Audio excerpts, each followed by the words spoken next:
Thanks for being here. Subscribe to Cheating Stories Best, so you don't miss new stories. In today's part 1, the wife decided to propose an open relationship to her husband, but what was his reaction?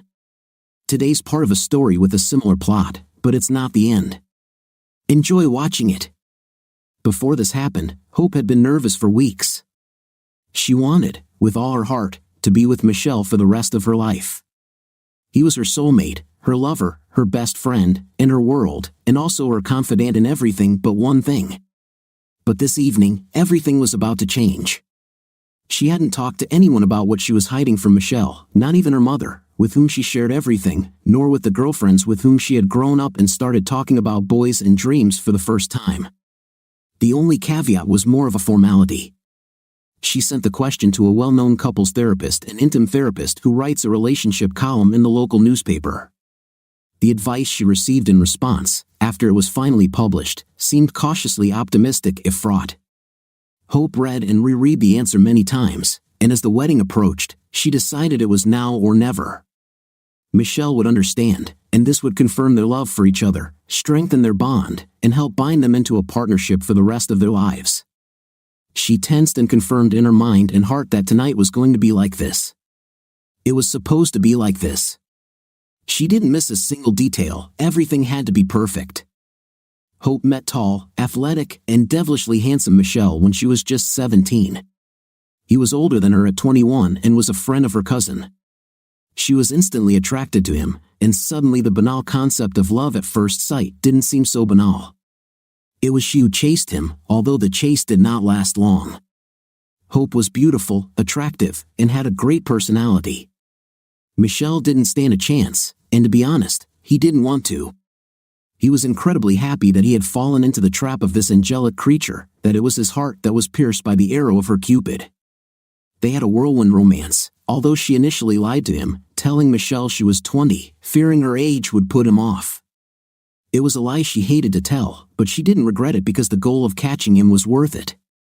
It wasn't until her momentous 18th birthday approached that he discovered her cunning.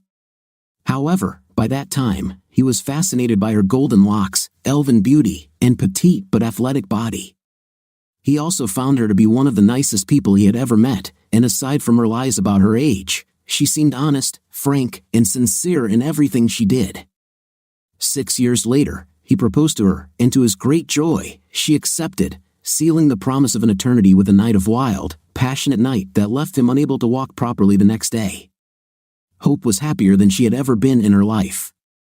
They discussed where they would live, what they would do, and when they would have children. It was as if they were building their future virtually in dreams of lasting love, friendship, and fidelity. Hope's life was perfect, except for one thing, one small question that haunted her, one reservation that was to be discussed tonight. She had to be perfect. Michelle Corbin, for his part, worked at a local high school as a physical education and English teacher and was recently promoted to assistant principal of 8th grade. His star was rising, and he planned to eventually become a director himself. The love of a beautiful woman who agreed to become his wife was the icing on the cake in his beautiful world. However, lately, his mind had become clouded. Although his heart was full of love for his betrothed, Hope had been in a strange mood lately, and although he wasn't too worried about her or them, he wanted to do something special for the woman he loved. He had planned a romantic getaway for the coming weekend, and now that a booking had been confirmed at a lovely little hotel in the Hunter Valley, he was thrilled. He could hardly hide the excitement that gripped him. He was going to surprise her this evening and hopefully make beautiful love afterward. After nearly an hour's drive home from work, he walked up the stairs to their rented apartment. He had a dozen red roses and a bottle of Hope's favorite champagne, Moët and Chandon Brut Imperial.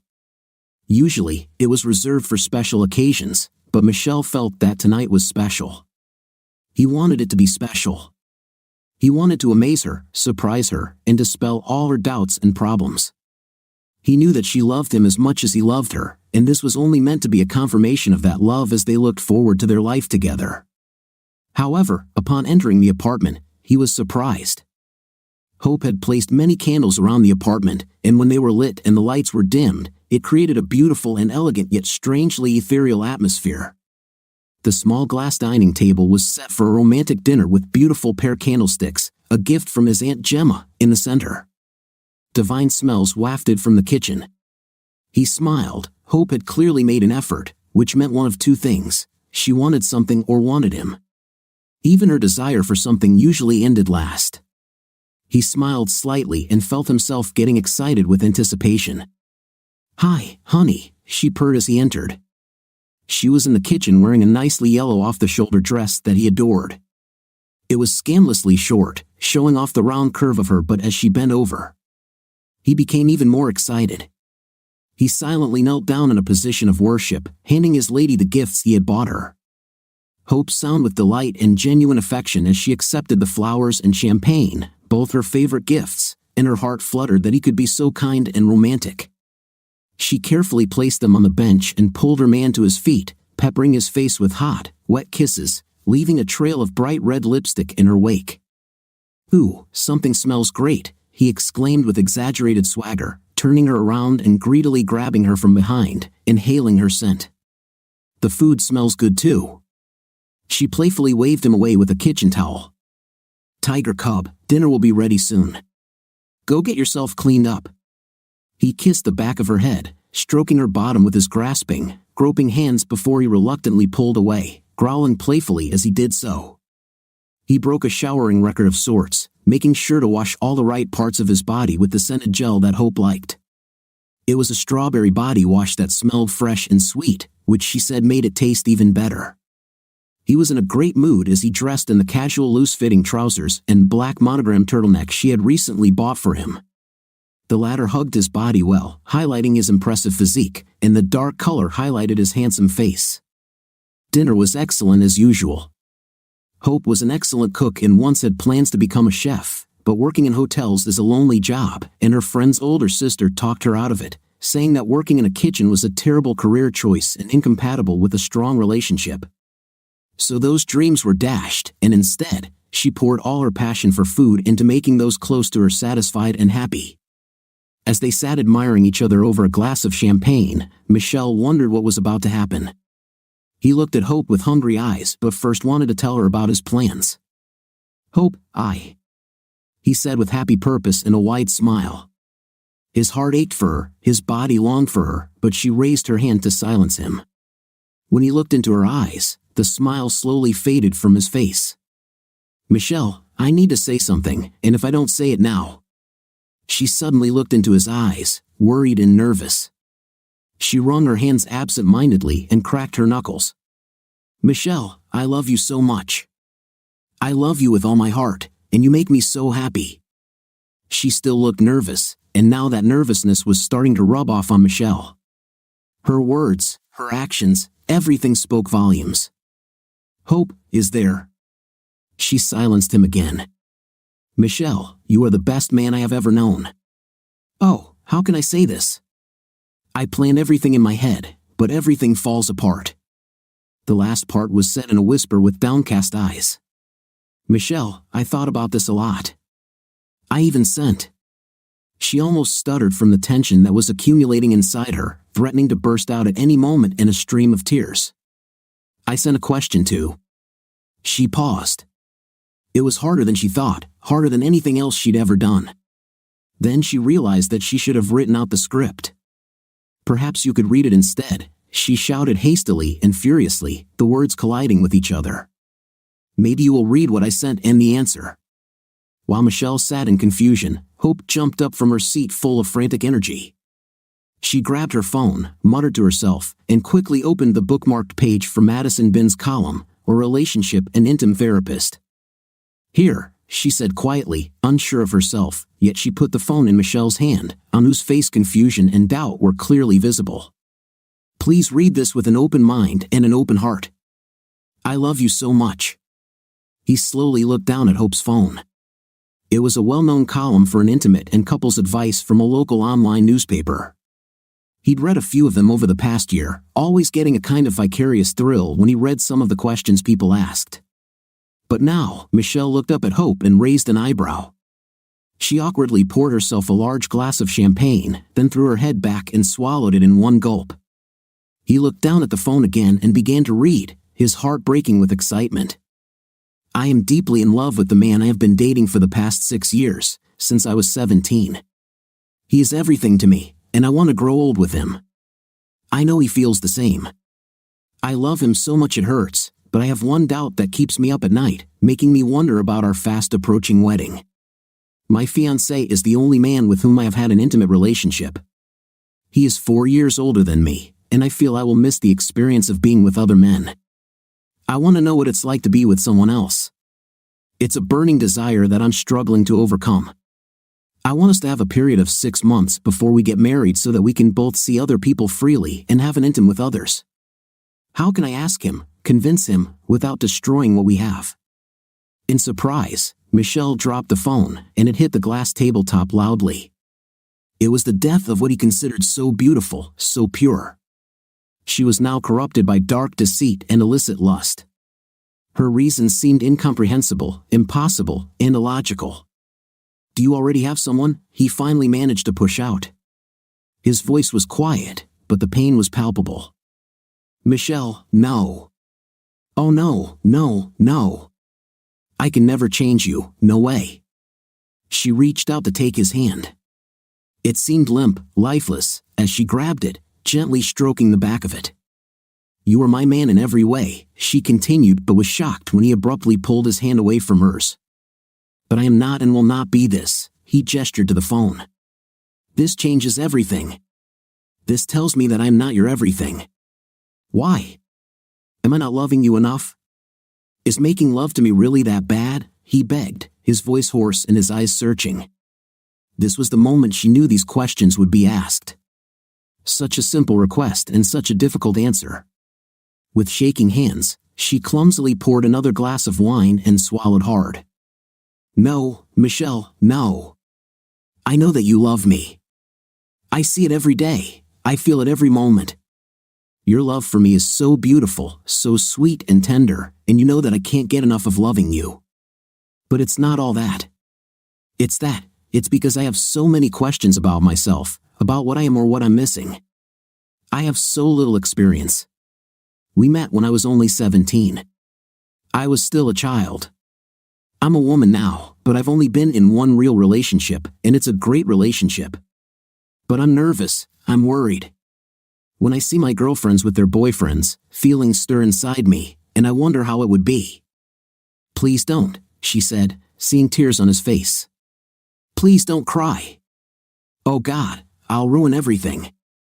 "I'll ruin everything," he nodded silently, watching as the woman he loved told him over and over that he wasn't enough for her, even though she tried to tell him otherwise. It was the intention of her words that outweighed the words themselves. "But this is for both of us," she continued, trying to help him break through the darkness, see her light, and understand her compassion and devotion to him. "You could date others, but we would still be together, confirming our relationship, our future marriage, our life together." She stood up from her seat and walked over to him, wrapping her arms around his neck in a tender, shy embrace. He looked at her, this beauty, this rare soul who had captured his heart. She leaned forward to kiss him tenderly on the lips. Her kiss had been so soft, so perfect, but now it was ruined. Michelle shuddered as a vision flashed through his head, these lips with other men, doing for them what was meant only for him. "Could you read the entire article and then discuss it with me, please?" she begged, leaning down to kiss him again, but he turned his head away, and it landed on his cheek instead of his lips. Undaunted but slightly shocked by his refusal, she continued. "This is as serious a moment in our lives as it can possibly be, and I need to know that you won't mind discussing this with me, and will be open to my love for you, but also open to the possibilities." As if in some kind of fog, he again carefully reached for her phone but was clearly worried and almost scared by it. It was as if the phone was a snake ready to strike. He knew the password, so he unlocked it to take another look at this insidious, horrifying article. But even as he did so, he thought that knowing her password might be all he knew about her until this evening. He thought he knew everything about her. In a world of new and terrible emotions, he felt small and alone. Nevertheless, Michelle forced himself to read the article. Although he remained depressed, at the very least, it seemed that Madison Bin was trying to be as objective as possible, not advising her to actively pursue this fantasy, this desire, but to exercise caution. He looked over and over some of her comments, reading and rereading what seemed like nails being driven into the coffin that contained his hopes and dreams. She wrote her answer with caution but with optimism. Trying to change an existing monogamous relationship to an open relationship is risky and can have unintended and harmful consequences. When opening a relationship, both parties may be at risk of numerous negative consequences. Resentment, jealousy, and feelings of betrayal can and do arise. Communicate constantly regarding your needs and define a firm and fundamental set of rules that you both agree to strictly follow. Rules and communication are the foundation needed for an open relationship to not only survive but thrive. Along with the rules you set for meeting others, you need to clarify what will happen to your current relationship. Will you continue to see each other during this time, have date nights set aside to be with others, or will you put your current relationship on hold until you're done with others? Will you support each other during this period of time and exploration, and if so, how? Remember that even one of your desires can affect your relationship. Before you discuss it, take the time to make sure it's really what you want. Remember that the grass is not always greener. The grass isn't always greener. He repeated this phrase and looked at Hope. There was hope in her eyes, as befits her name, but there was moisture in the corners of her eyes. She knew that he was in pain. She knew that he was struggling with himself. But at that moment, he didn't believe she knew how much the words, even the expression of desire already affects the relationship, resonated with him, and he knew it was true because he seriously doubted the love she confessed to him. This was the first time in their relationship that he questioned her love and devotion to him. He could hardly imagine how they would get to the wedding in 7 months. "And that's what you want?" he finally asked her in a gloomy voice. The pain was as if she was dying and he had to make her repent of her sins, confess, and bare her soul. She nodded. "Do you want this to be higher than our wedding?" "No," she almost shouted. "Not higher than our wedding, never higher than our wedding. I want to be your wife and grow old with you. I want to be the mother of your children and look at our grandchildren with you in your arms. I want to be with you until my death, but..." He added, letting the silence linger, waiting for her to respond with what he knew she would do, with what he knew she should do. "But I want to experience things, people, life that exists outside of us. I don't want to put this ahead of our wedding. It's just before. I just want. I need some time. Oh, Michelle, I love you so much. I need you so much." She smiled, curving her lips into a bow, an attempt at seduction that was now hopelessly futile. "Please hold me, make love to me, Michelle. Please show me that you love me the way I love you, the way I need you." She knelt down and reached for his belt, but he stopped her by grabbing her hands gently but firmly. "I can't, Hope. I can't be with you, not like this, not with this, not with what's hanging over me. I need to think about it. I need time. It looks like an ambush. I. He stuttered, "I need to leave." He pushed her hands away, then stood up, grabbed his keys and phone, and headed for the door. She could barely breathe, shocked at how her love was slipping away from her. But then he stopped at the door, his back to her, and opened it, giving her a fleeting moment of faith that everything would be okay. Michael turned slightly and looked at Hope, who was still lying on the floor and watching this horror. "I'm not leaving for good. I just need time to think. You just dumped all this on me, ambushed me, and now I can't respond. I have a lot to think about. I need to figure it all out, about you, about me, about us. I'll be back tomorrow, hopefully. I love you, Hope," he whispered with strong emotion, and then he was gone, and the door closed before she returned to her senses. "I love you too, Michelle," she sighed, watching her beloved man disappear. Finally holding back her tears, she grabbed her phone and called her friend Tricia. "I need you, Tricia. I need the group. I ruined everything." Her voice sounded pained, confused, and desperate. Michelle left. She spoke so desperately, so close to hysteria, that Tricia overcame her hesitation and agreed. It was a work evening, which complicated the situation and initially gave her something to think about, but Hope was in pain, and she clearly needed them all.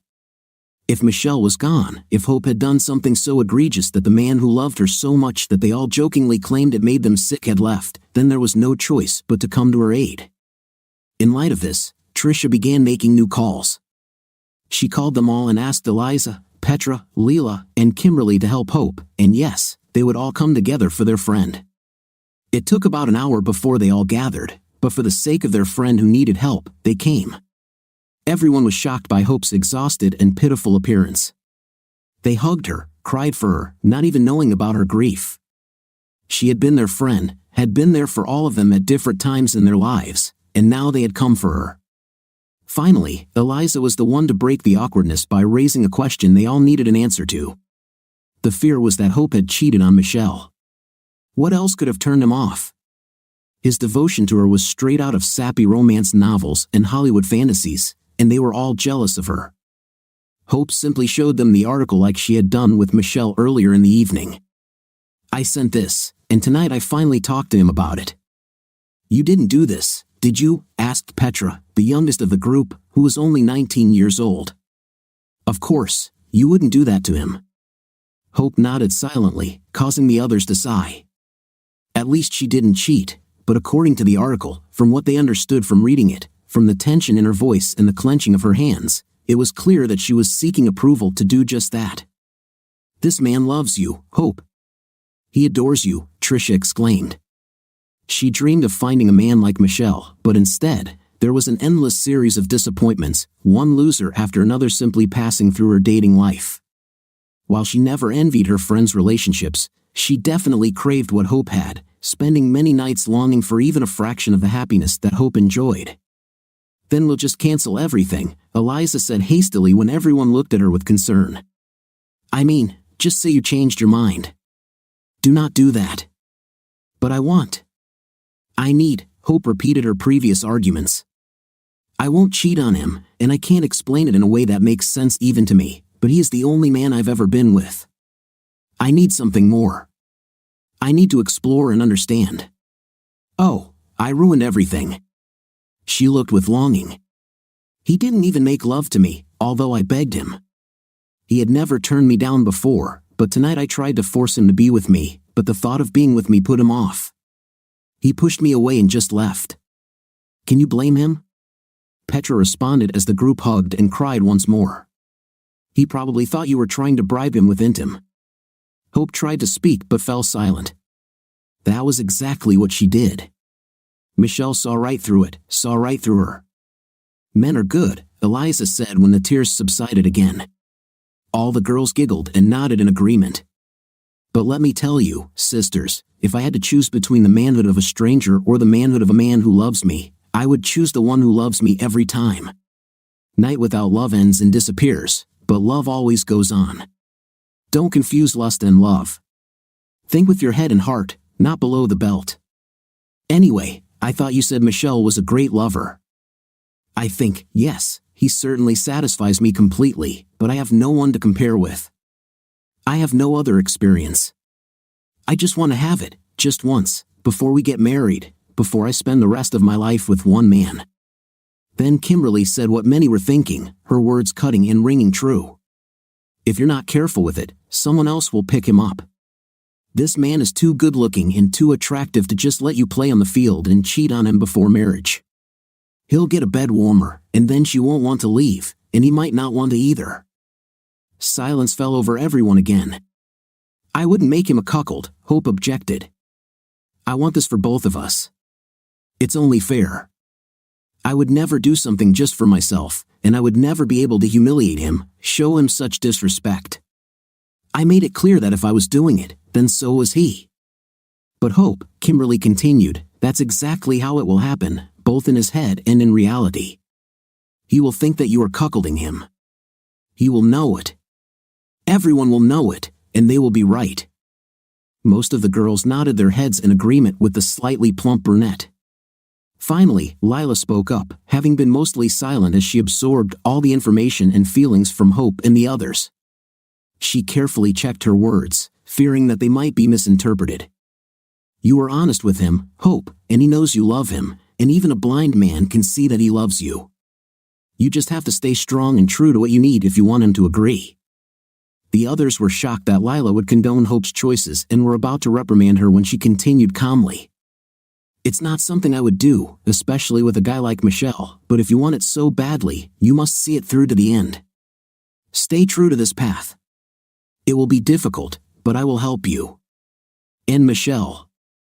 I love both of you. We love you. The others nodded in agreement. If you need to do this, if you must do this, and if we cannot give advice against it, then we must help you make it a reality, but in a way that does not harm either of you. This should be done discreetly and respectfully. But what if they do it and one of them decides that they like to play like that and won't stop? Trisha objected. She took a long sip, contemplating her next words. Hope is risking everything. This is too much.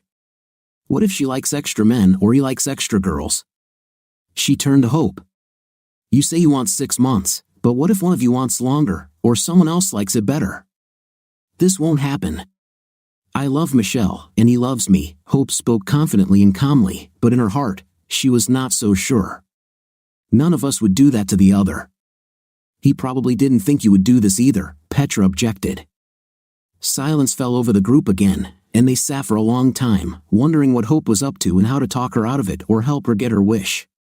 Then, until dark, the girls drank, reminisced, planned, and strategized. They tried to be as objective as possible, weighing the pros and cons of Hope's request. They hugged and cried again and again. All 4 friends feared for Hope in her relationship, though they worked with her to either undermine it or cancel her demands. However, as the evening went on, Hope's resolve grew stronger, and more of the group's thoughts were directed toward her opening up to relationships and bringing other men into her bed. The next day, Michelle woke up with a piercing headache. He was tired in body and soul, and his heart ached as if a dagger had been stabbed deep into him. He took time off work due to illness, continuing to consider his choice. He ignored the texts and phone calls that came throughout the night from Hope and her friends. He needed to think and plan, so he couldn't afford to be distracted by his phone. He finally turned it off, telling himself that he could always read the text messages and listen to the voicemails the next day. He didn't feel it necessary to read them on an evening when clarity of thought was needed. However, the messages and calls seemed to reinforce his belief that she had the support of her best friends. After all, they were inseparable. He was hurt that Hope had dragged them into this, used them to erode his willpower, and conspired with them to ruin his relationship. His once tender feelings for them soon began to wane as it became apparent that they were part of a plan to crash his wedding and send Hope into the world of dating and embracing other men while he was caught up in the affair. Well, is the plan still in effect? Jason asked him when Michelle woke up to find him collapsed on his couch. Jason wasn't exactly Michelle's best friend, although he had certainly been close to him for the last 5 years and knew him well. Jason was offering something else that Michelle needed, real-world experience. Jason was involved in an open, or as the new buzzword was, ethically non-monogamous, relationship. However, his relationship ended violently with anger, heartache, and accusations on both sides. Jason's testimony, although biased, was important for Michelle to understand the dangers of this path. Michelle needed to hear, needed to understand. At the very least, he needed to stop somewhere and talk to someone, talk it out. Jason was perfect for this. Yes, I think so. It took him a moment to respond as he considered the decision he had come to the night before. Jason was surprisingly more forthcoming than he expected and took equal blame for his and Stacy's failed relationship. He gave Michelle everything and even more than he could have expected, and yet he did not crucify Hope on the cross of his own failures or her intimate desires. It will be difficult, very difficult. It will hurt both of you very much. Are you sure? You had only one evening to realize everything, to think everything over. Michelle nodded absent-mindedly, chewing a piece of toast. It was overcooked, almost burnt, and tasted terrible and dry, but it filled the hole in his stomach, leaving only a hole in his heart, a hole that would only get bigger by the end of the day. This time was enough. If I had thought about it longer, I would have only delayed the inevitable, and the result would have been the same. While he ate, he looked through various SMS messages. The girls begged him not to give up on Hope, to listen to her, to work with her, to be with her. They begged him to come back, not to leave her, but to love her because they were sure that she still loved him, perhaps even more than before. They were sad for him and Hope and apologized for the pain he was going through, but one main thought repeated more and more often as he read the increasingly desperate messages. She needs it. Michelle chuckled darkly and sent a message to Hope, I will be in a while. He didn't know whether she would be at home or go to work. Perhaps she was also broken by the turn of events just like him, although she was the one who set everything in motion. Michelle turned off the phone again and put it in his pocket. He didn't want to hear anything from her or her friends, at least not until he got back to his apartment. Jason patted him on the back. I wish you good luck, and if all else fails, my sofa is always free. His words were spoken to his friend simply and significantly. If you are now sure that this is what you are going to do not back down. Michelle nodded his head affirmatively and extended his hand to his friend, but Jason did not want it. Instead of shaking his hand, he pulled Michelle into a bear hug, hugging him with a warmth and tenderness that Michelle had not expected. I'll be here for you if you need it, he repeated. There's always a place for a friend. Thank you, Jason, for everything. Michelle tightly squeezed his arms with tears in his eyes and a gaping wound in his soul. The road home passed in silence. He continued to work through the pile of emotions and thoughts seething inside. As he approached the house, he suddenly felt his intestines tightening, his stomach churning, and the toast as if it was about to erupt. He had to take several deep, slow breaths to try to calm himself down, but as soon as he did this, his heart sank again. This would be the most difficult moment in his life, but he had already decided everything. His actions, his decision, were firm, and he would not waver. As the key turned in the lock, he heard whispers coming from inside and suddenly realized that not only was Hope still there, but also her friends, or at least some of them. He almost ran away. He didn't want this conversation to happen in front of any of them. It was too personal, too important, too sad, and in the end, he found the fact that she wanted to sleep with other men too humiliating. However, he cursed himself for being weak. Regardless of whether they were there or not, this was his home, at least for now. He had a right of entry and did not deserve to be bullied into civility and cowardice. The door unlocked, and the handle turned. He entered with dignity, back straight, shoulders back, head raised. They wouldn't see his pain. Before talking to Jason, he felt trapped, and Hope made him feel cornered and unable to maneuver. Now he had a semblance of control. Hope, Petra, and Lila were waiting inside. When he entered, their quiet conversation ceased. The rest of the girls had left early in the morning for work or university, leaving the remaining three to continue trying to plan Michelle's possible return. Seeing him, they leaned forward. He was concentrated and balanced, walking confidently and with authority, but it was clear that his face was just a mask, and he was in pain. Michelle, Hope called, her monosyllabic greeting tinged with quiet desperation. She tried to move toward him, but he raised his hand to stop her approach. No, Hope. We need to discuss this together, alone. He turned to face her friends. Lila, Petra, I'm sorry, but could you please leave? I won't discuss this with anyone else here. Hope grabbed her friend's hands as Michelle spoke, as a sign of support and gratitude. All three exchanged glances and nodded. We were going to leave anyway, Michelle, Petra said, standing up and heading toward the door.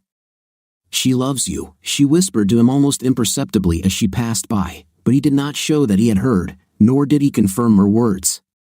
The door slammed shut behind the retreating girls, leaving Hope and Michelle alone. There was no more than a meter or two between them, but it could just as easily have been an insurmountable gap. The silence was deafening. No one could or wanted to speak. Time passed.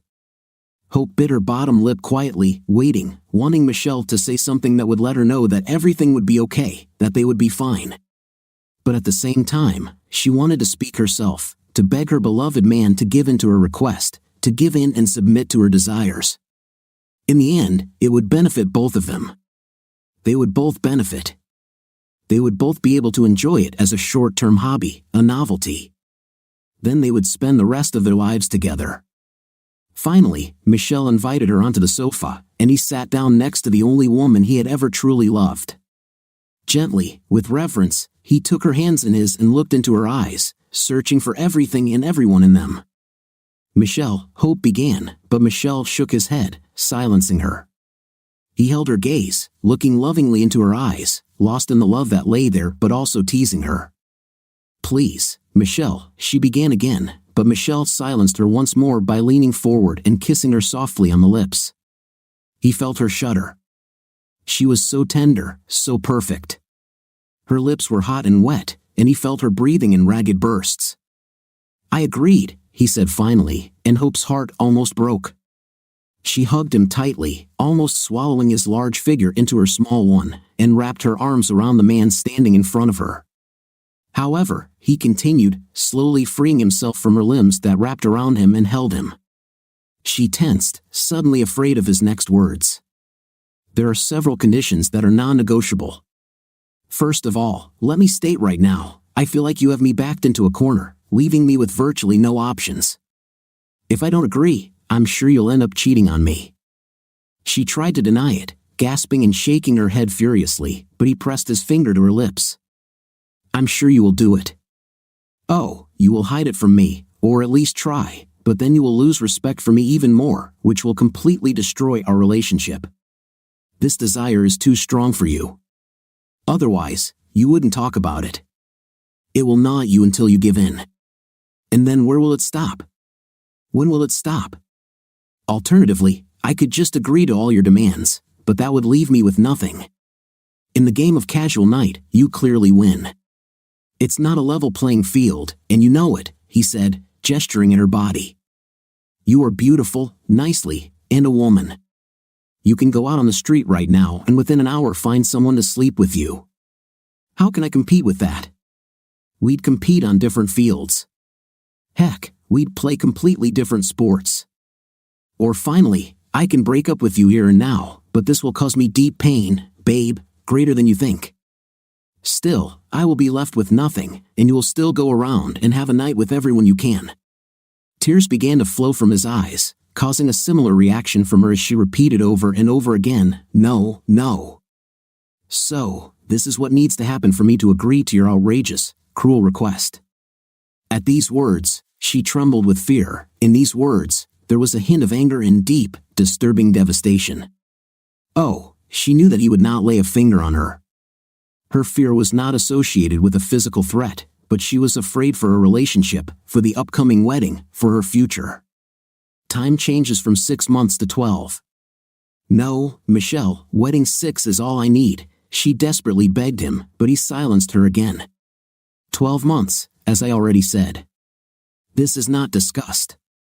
These are the conditions, or we will simply end our relationship here and now, no matter how much I agonize over it, he stunned. She nodded as her brain tried to navigate the curve. "But if even 6 will hurt you, then why 12? It does not make sense." "Yes, but I'll keep the reasons to myself. I don't have to tell you what's behind it. I don't think I owe you an explanation or that you deserve one." Mel spoke like a deeply wounded man, struggling with words, trying to formulate them without breaking down, without crying, without letting down his guard, and without revealing his vulnerable insides. "But we have to be honest, Michelle, please." However, his eyes were cold as he shook his head again. "No, they shouldn't, but not about this.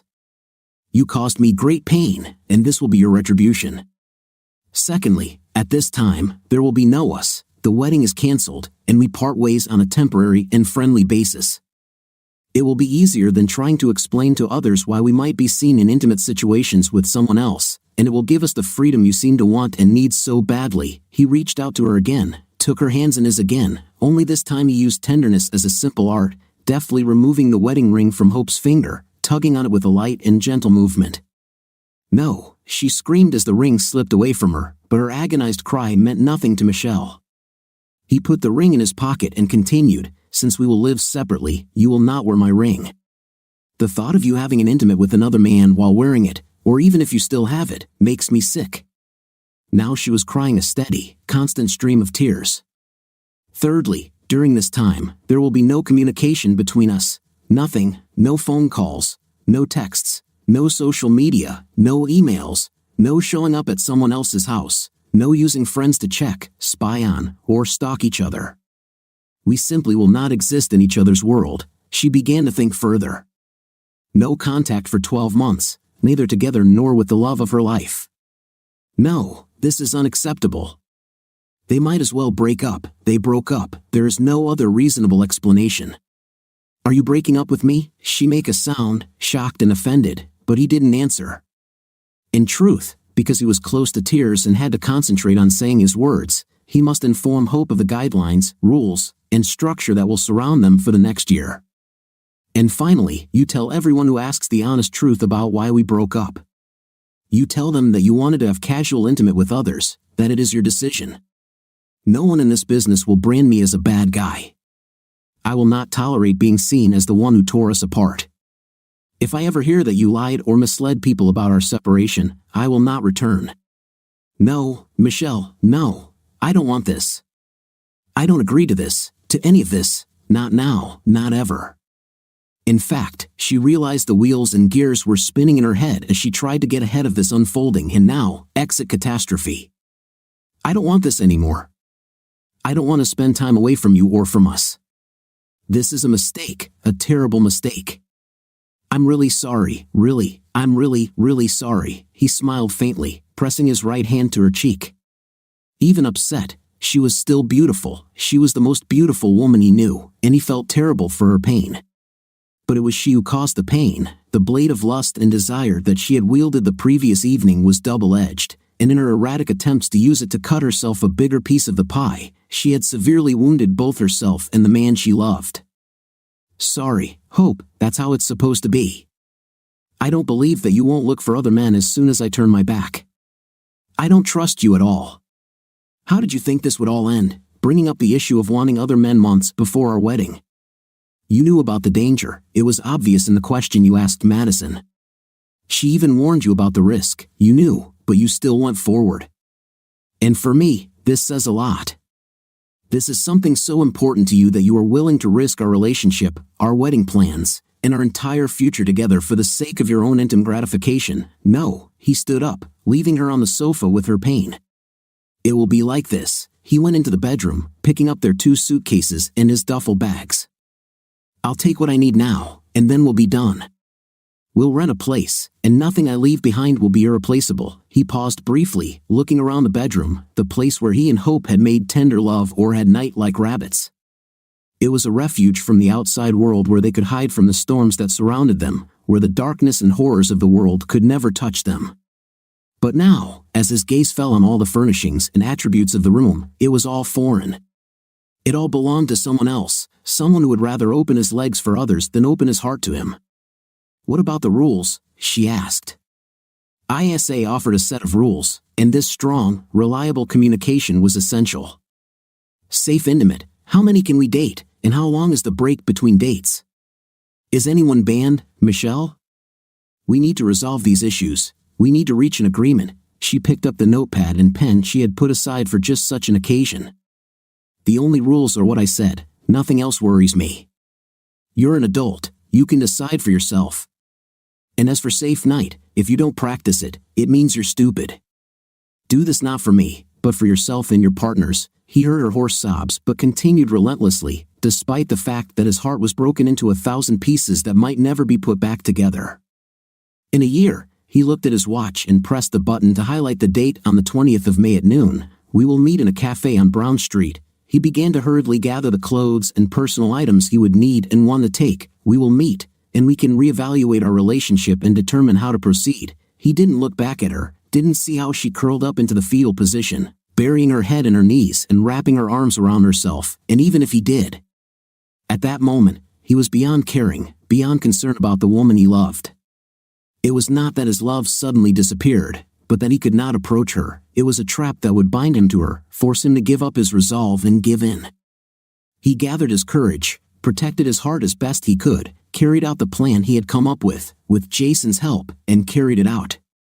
Now, he was out of Hope's life, at least for the next 12 months. Suitcases and duffel bags were finally filled with his things. Everything he didn't have, he would just buy again.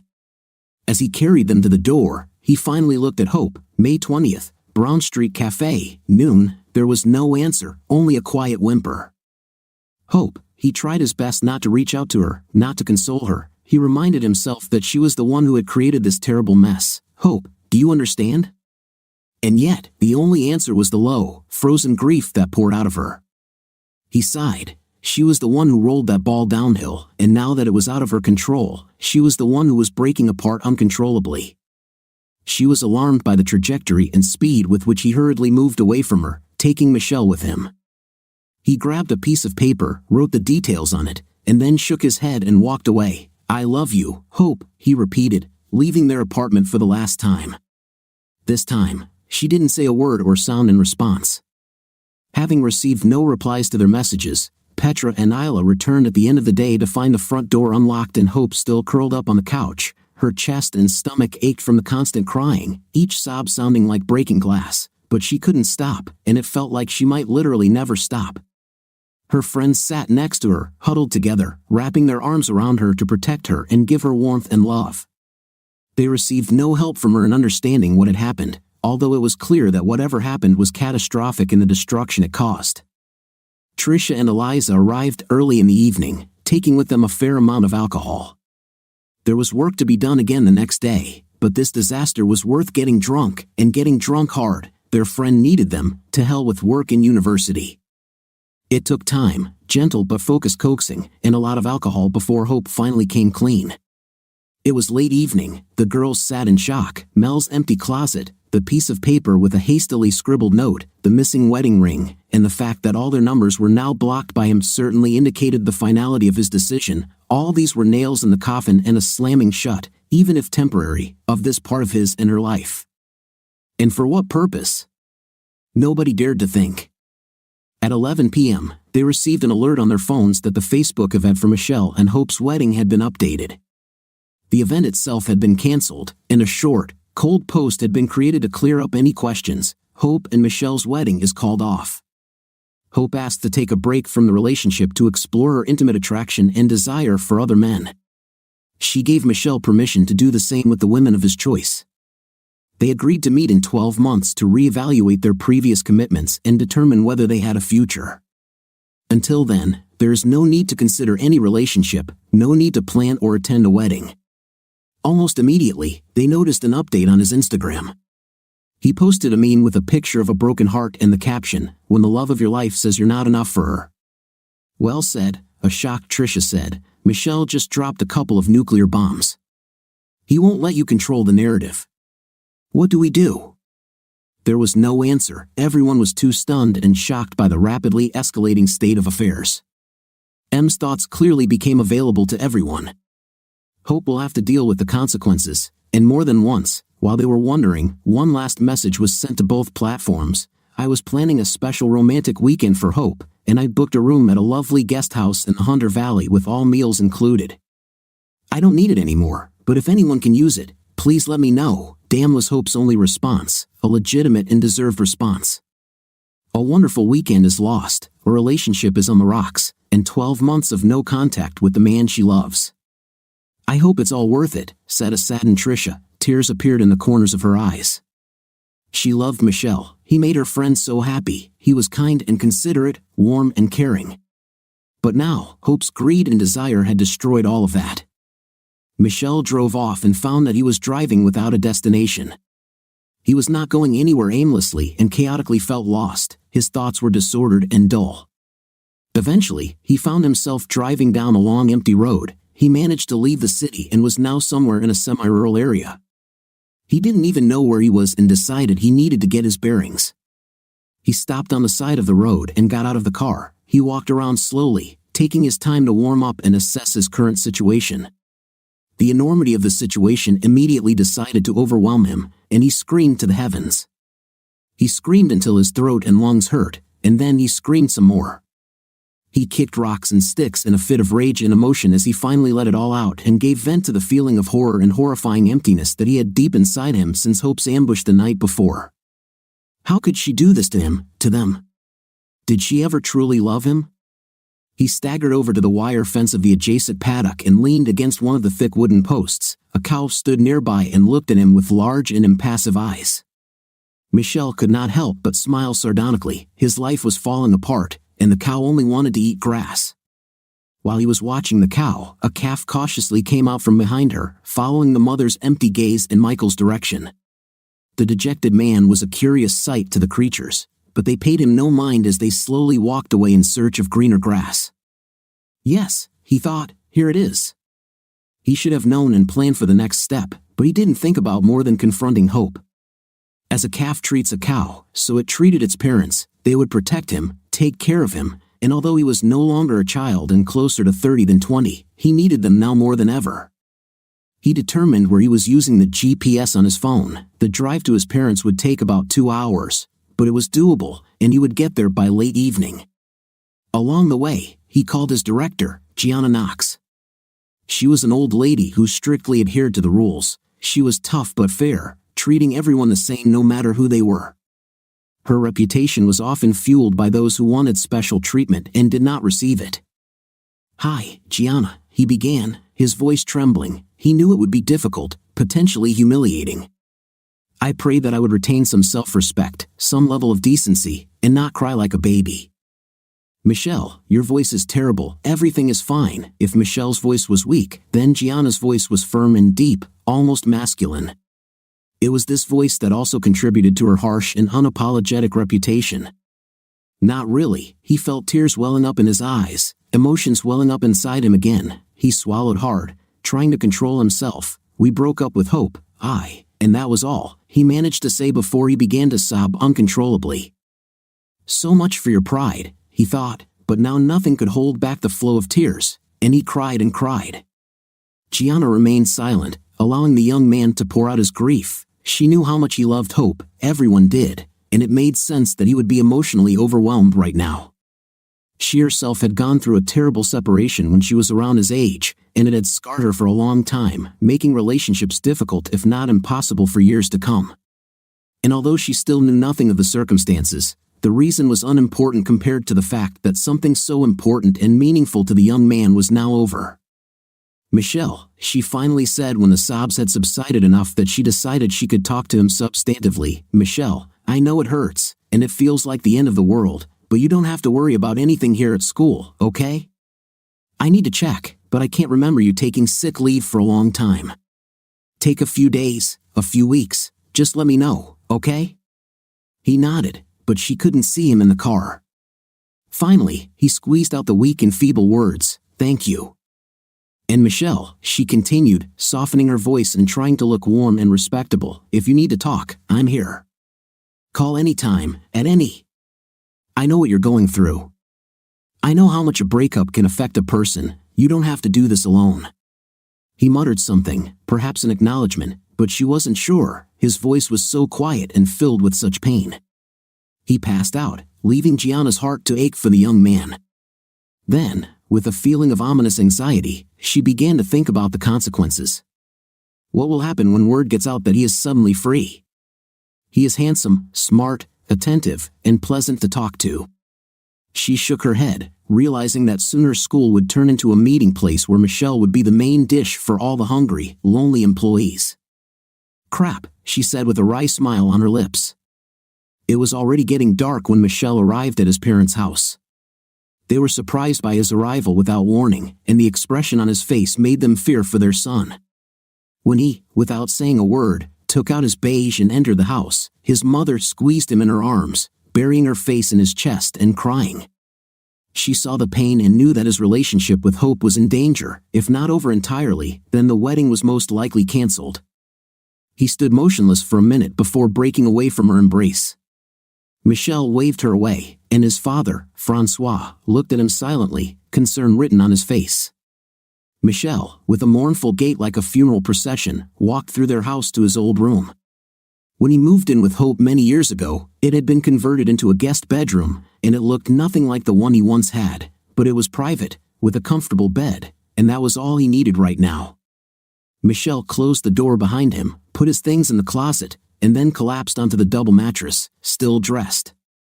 He heard his mother, Jean, sobbing outside the door. She wanted so badly to go to him, to console him because he was still her little boy, but his father pulled her close and whispered, "Leave him alone, he will talk when he wants." Mel slept soundly, only to wake up a couple of hours later. Lying on the bed, he replayed in his memory everything that had happened over the previous 24 hours. The grief was palpable, the shame that his lover and best friend, the woman he would bet his life on, could find him insufficient to the point that she needed intimate with other men, destroyed him from within and killed his dignity. That's when, in a fit of rage, he grabbed his phone and made updates on Facebook and Instagram. This brought relief, and looking at his work, he smiled bitterly. He had to make sure that all their friends and family knew the truth because even though he demanded that she be honest with everyone, he didn't think he could trust her. Not now, he might never be able to trust her again. Turning off the phone before the multitude of calls and messages he knew were coming, he sank resignedly onto the bed. His hand reached into his pocket and pulled out the elegant engagement ring he had bought for Hope just a few months ago. It sparkled in the LED light streaming above it. The single diamond was flawless, the ring was perfect, the gold was flawless. But it was all a lie. It was supposed to mean eternal, unbreakable love and the promise of an endless future for the two of them. Now it was just a beautiful trinket marred by deceit and duplicity. He tossed it onto the side table and then stripped down to his boxers and crawled under the sheet and comforter. Why didn't she tell me about this before I proposed, before she accepted? Thoughts rushed through his head like a whirlwind, and this was not the last time he asked himself this question. 2 weeks after temporarily ending their relationship, Hope slept with another man for the first time. His name was Orlando, a strikingly handsome man with long blonde hair, full of self-confidence. It took him a couple of evenings to get her into his bed after he noticed a beautiful young woman surrounded by friends spending the evening there at the Green Room, a nightclub known for loud music, expensive alcohol, and an even more expensive cover charge. In the evening, the club was also notorious as a great place for pickups. Ever since Michelle left, Hope had been depressed. Her friends took her out dancing and drinking almost every night to get her out of the depression she was mired in, but it had no effect. She needed a beloved man, and she could not believe that their happy life, their future, was now abandoned to the mercy of fate. She desperately needed him, and although he strictly forbade her any attempts at communication, she still tried to force the issue. She tried to do this at his school, with his parents, and with his friends. Call after call was rejected, intercepted, or countered by those surrounding Michelle and protecting him. Eventually, through persistence and overcoming the obstacles put in front of her, he answered one of her calls. However, the delight she felt when he finally picked up the phone soon faded and died. "I told you no communication," he immediately snapped. This was not the loving, gentle Michelle she knew. This was a bitter, cold man, one who was deeply wounded. "Michelle, I'm sorry. I want us to be together again," she begged him, but his determination was unshakable. "I don't trust you, Hope. It seems to me that you were pulling me on a leash, leading me along. You were never honest with me. Looking back, I see it now. You should have told me about your doubts before we got engaged." A long pause followed. No one could break the silence. "You have broken my heart, Hope." "Sorry, Michelle. Please, can we try again?" "What then? When you again feel the need for another man? When will you decide that I'm not enough for you? I can't live like this, Hope, expecting you to ambush me again or go behind my back," he continued, his voice filled with suffocating pain. "Can we at least talk, please?" She began to cry. He sank, his heart still full of love for this woman, even though she had crushed him under her heel. She heard his stuttering, his suffocating pain. "I wanted to hug him, love him, and be loved by him. Please, Michelle, I love you, I miss you. I miss you too, Hope." His words were soft, and she could see that the fresh wounds were as open as the old ones. "Once a week, on Monday night, can I call you, please, Michelle?" She was desperate. Even a short conversation with him was better than no contact at all. He stubbornly refused to communicate with her, and deep down, she could understand this. She knew that he did not want to know about her life without him. He protected himself, guarded his heart and his pride. "Just one phone call, once a week. I can't stand this, not for a whole year. I need you. And then, on Mondays, call me at 8, he finally gave up and hung up. It was a victory, small but still a victory. And that evening, when her friends took her to the Green Room again, she was in a better mood. She danced with other men, flirted, a spark appeared in her, and that night, Orlando took possession of her body. He was a skilled and energetic lover, and he enjoyed taking Hope again and again until the morning. Only later, when she lay there full and exhausted, did she realize that they had not used protection during all but the first few months. With Michelle, she had not needed it, and it had become a habit, and she was not used to the thought of it. She apologized and dressed bashfully while Orlando lay without clothes on the bed, watching her. "It was amazing, you are amazing," his words echoed in her mind. The night was good, even better than good, but now she felt dirty, used, soiled. She thought about Mel and groaned internally. She cheated on him, letting another man have her for hours. The thought made her shudder, and Eliza's words came back to haunt her. "If I had to choose between the manhood of a stranger and the manhood of a man who loves me, I would always choose the one who loves me." Intimacy without love ends and disappears, but love always continues. She knew her friend was right, even though she still had goosebumps all over her body, especially where her slender legs met. "Can you call me an Uber?" she asked meekly. Orlando nodded. "Sure, baby, when do you want to do this again?" She didn't answer, but he had her number. She gave it to him in the evening before mastering her. She knew he would call her, and he knew that even though she now seemed to have postcoital doubts, she would say yes again. Who, screaming with pleasure like her, would not wish for one more time? Her friends were happy for her but still sad. All of them, even Isla, hoped that she would not agree to this, that she and Michelle could rekindle their relationship and build the foundation of trust and love again. After she admitted that he answered her call and that they agreed to start the conversation again, there was excitement and anticipation in the air. And then she became attracted to this man. Their words achieved nothing, their attempt to protect her achieved nothing. She left with him, and they knew what would happen soon after. "I did it," she squeaked when they all gathered the next evening. They were in Hope's apartment, the same one she shared with Michelle, what seemed like an eternity ago. "I was, until my brains were blown out for hours and hours," but her words sounded false to everyone. They saw the conflict inside. They cheered and clapped and hugged her, wanting to know how it was, if the itch was scratched, and could she now put an end to this madness. But they knew, even as they talked to her, that Hope would be back for more. Even if there were tears in her eyes, even when she compared Orlando to Michelle and said that they were comparable in parameters, but night with Michelle meant more because of their love and affection, they still knew that she would want more of him, and perhaps now more of others with whom to compare. The line had been crossed and could never be crossed back. "Did you make sure you used a protection?" Trisha whispered as they prepared for another date. Although it was an early night with a few drinks and a couple of dances, Hope's eyes widened at the memory, and she shook her head. "I forgot, I'm not used to them." Then she took out the pack she had bought that day from her clutch and showed it to her friend. "But I won't forget again. You definitely need to get checked for STDs, girl. This man is a player, and I hate to think how many more women he's screwed." Then she suddenly stopped.